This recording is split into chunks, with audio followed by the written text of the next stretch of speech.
Good evening, and welcome to WON Theater. I'm John Basong, Negro League historian, and tonight we invite you to experience a truly groundbreaking moment in American cinema, the Jackie Robinson story. When this film was released in 1950, it was a revelation. At a time when Hollywood rarely centered African American lives with authenticity, here was a film not only about a black man, but starring that man himself, Jackie Robinson. Jackie Robinson was more than a baseball player. He was an Army officer, a multi-sport collegiate athlete, and a quiet revolutionary whose courage on and off the field helped transform the conscience of a nation. Through perseverance and dignity, he dismantled baseball's color barrier, and in doing so, altered the course of American history. As my son, a firefighter, often reminds me, not all heroes wear capes. This hero wore number 42, Jackie Robinson.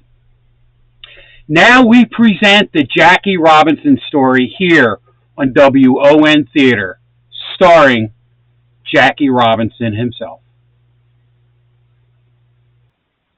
Before Jackie Robinson broke Major League Baseball's color barrier in 1947, black players had been systematically excluded from organized professional baseball for over half a century.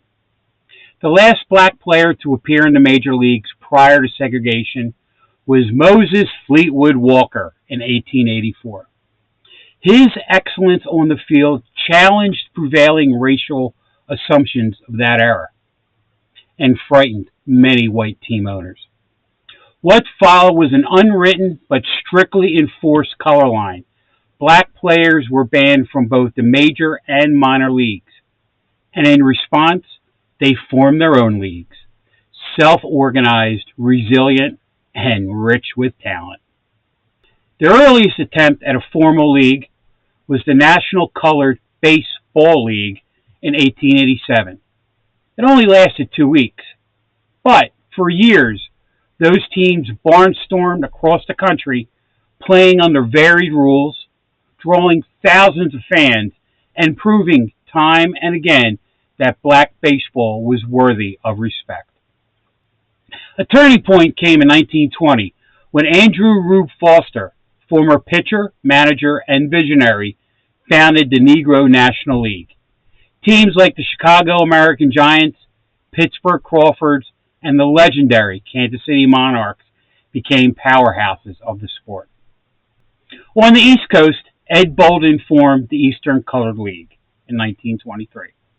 His Darby Hilldales joined forces with clubs like the Brooklyn Royal Giants and the Baltimore Black Sox. Together, these leagues birthed the first Negro League World Series. The Kansas City Monarchs defeated the Hilldales in 1924, while the Hilldales triumphed in their rematch in 1925. In 1945, Jackie Robinson joined the Kansas City Monarchs. He played shortstop and quickly stood out. He batted .387, had 5 home runs, and 13 stolen bases. It was here when Brooklyn Dodgers executive Branch Rickey saw something special, a combination of talent, discipline, and moral courage. What began on the sandlocks and rail cars of segregated America would soon shift the course of baseball and civil rights forever. Now we return to the Jackie Robinson story here on WON Theater. Jack Roosevelt Robinson was born in 1919 in Cairo, Georgia, the youngest of 5 children in a family of sharecroppers. After his father abandoned the family, Jackie's mother moved them to Pasadena, California, where Jackie's athletic gifts quickly became evident. At Pasadena Junior College and later UCLA, Robinson starred in baseball, football, and track, earning the distinction of being the university's first 4-letter athlete. Yet despite his talent, economic hardship forced him to leave college early. In 1941, Robinson joined the National Youth Administration as an assistant athletic director. But after the U.S. entered World War II, the program was quickly dissolved. Jackie then enlisted in the Army, and in 1943 earned his commission as a second lieutenant at Fort Riley, Kansas. Robinson's military career was marked by a bold stand against injustice. In 1944, he was arrested after refusing to move to the back of a segregated Army bus. Though court-martialed, he was acquitted by a panel of white officers, a pivotal moment that foretold the resolve he would bring to breaking baseball's color barrier. Honorably discharged later that year, Robinson resumed his athletic career. In early 1945, he joined the Kansas City Monarchs, where his performance captured the attention of Branch Rickey. We'll return after the final segment of the Jackie Robinson story, only on WON Theater.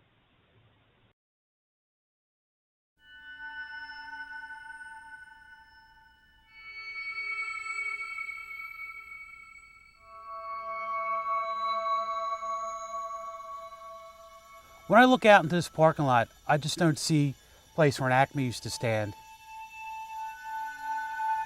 I see a place that history was at. I see a place that champions walked, a place of pride for my hometown.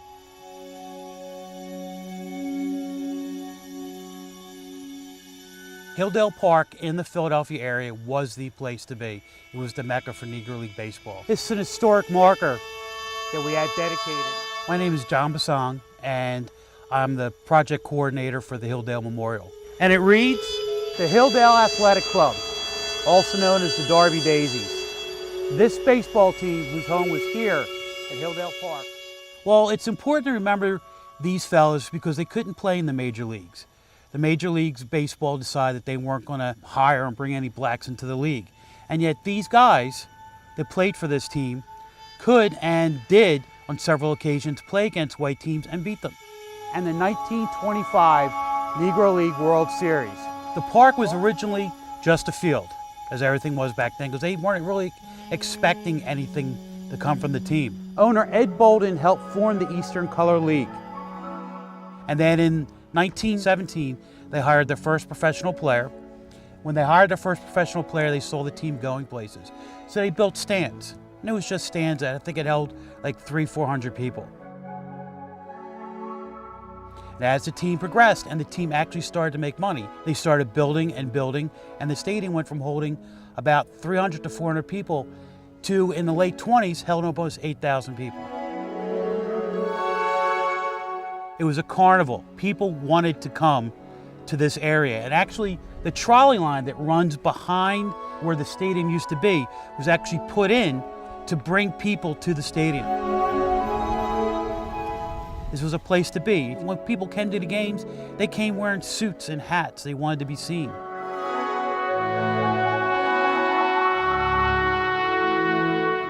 It's history that's been forgotten. Should never forget this. Champions walked on this field. We grew up not knowing about these champions. It's about time that we know about them. There used to be a ballpark here, Hilldale Field.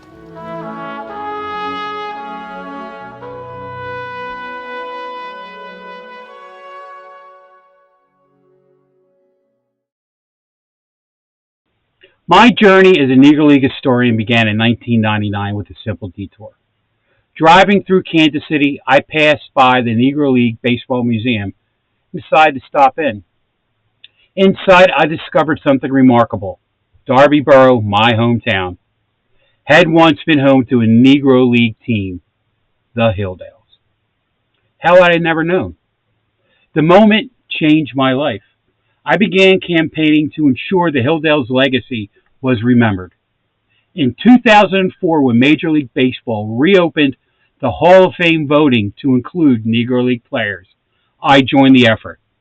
Thanks to the work of many, including writer Joseph Santoliquito, 4 Hilldale players and 1 from the Philadelphia Stars were inducted into baseball's Hall of Fame in 2006.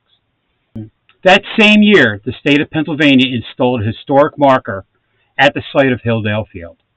With the support of the Philadelphia Sports Hall of Fame, ESPN, CNN, Comcast Sportsnet, and local journalists like Stan Hochman, our efforts gained national attention. The Hilldales had finally taken their rightful place in history and were remembered. Thank you for joining us tonight. Let us remember that the story of Jackie Robinson is not just one man's journey.